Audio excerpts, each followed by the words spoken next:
सोनपुर गांव में रामलाल नाम का व्यक्ति रहता था। वह अपनी पत्नी और अपने बेटे के साथ रहा करता था। ये है रामलाल की पत्नी, इनका नाम है रमा। ये है रामलाल जी का बेटा मयूर।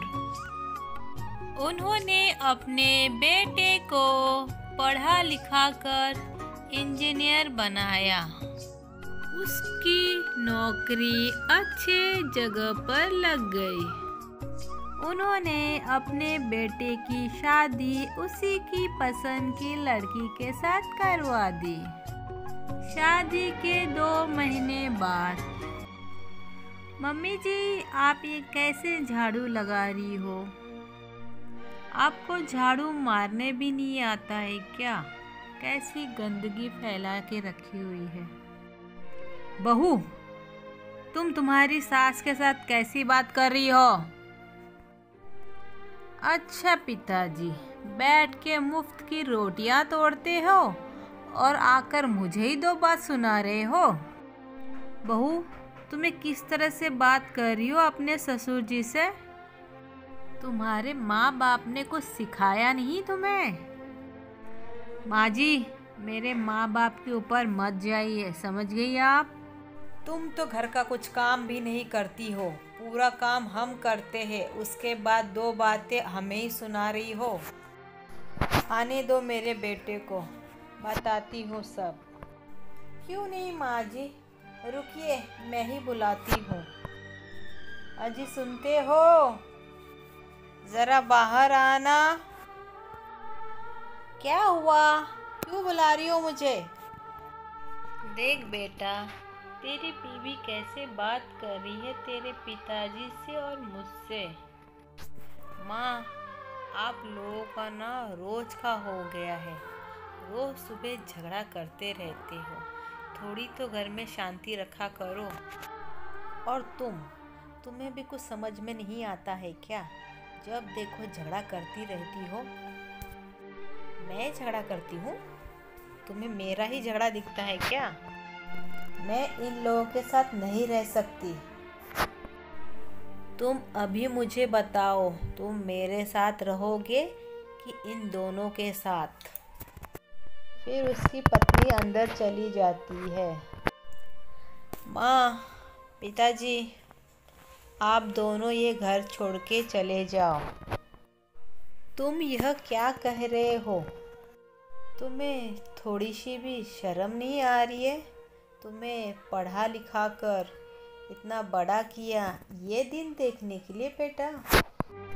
तुम्हारे पिताजी ने, हमने अपनी इच्छाओं को त्याग कर तुम्हें पढ़ा लिखा कर इतना बड़ा किया, और इसका मूल्य तुम यह चुका रहे हो हम दोनों को घर से बाहर निकाल के बेटा?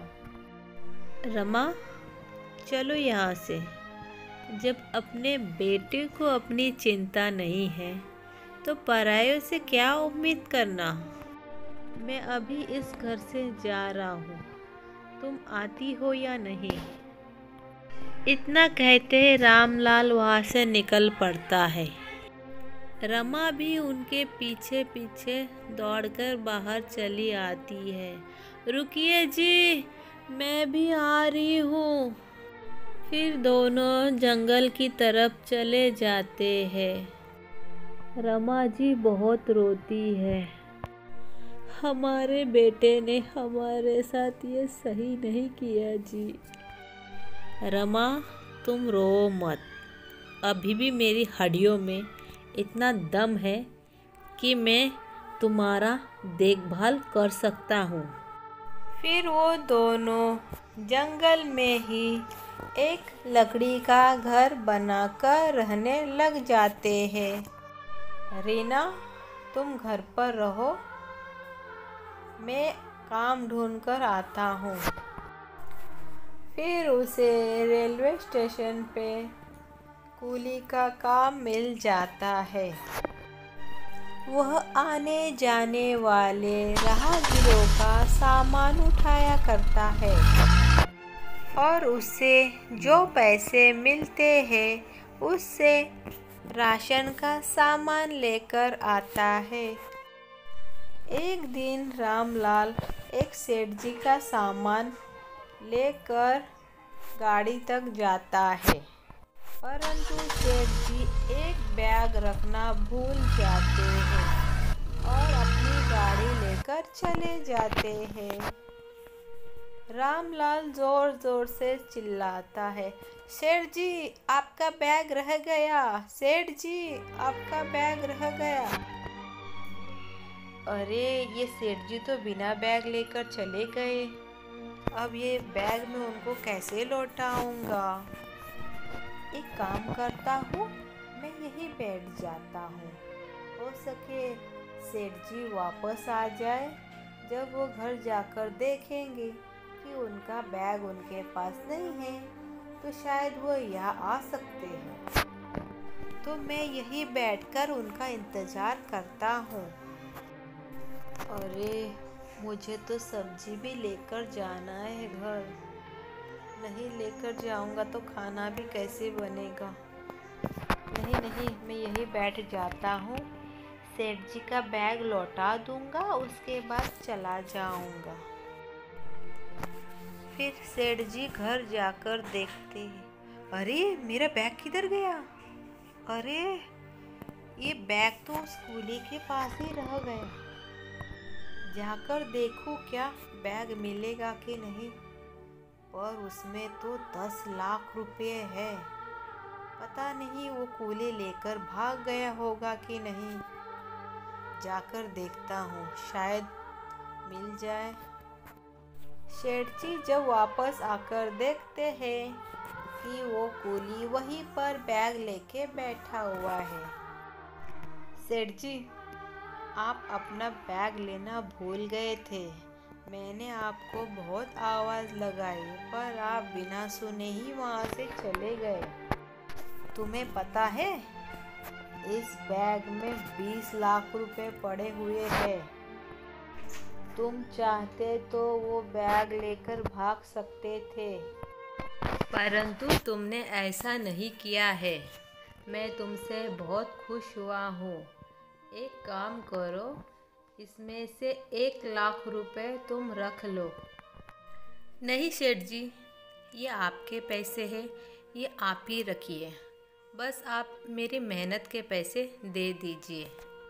अरे रख लो, मैं ये खुशी से तुम्हें दे रहा हूँ, मना मत करो, मुझे बहुत बुरा लगेगा। इतना सुनने के बाद रामलाल पैसे लेने के लिए मान जाता है। फिर वो पैसे लेके अपने घर चला जाता है। रमा ये देखो 1 लाख रुपया है, ये पैसे आपको कहाँ से मिले जी। फिर रामलाल अपने साथ हुई घटना को बता देता है। एक काम करते हैं ना जी, हम सब्जियां खरीद लेते हैं, उसे बेचना चालू कर देते हैं।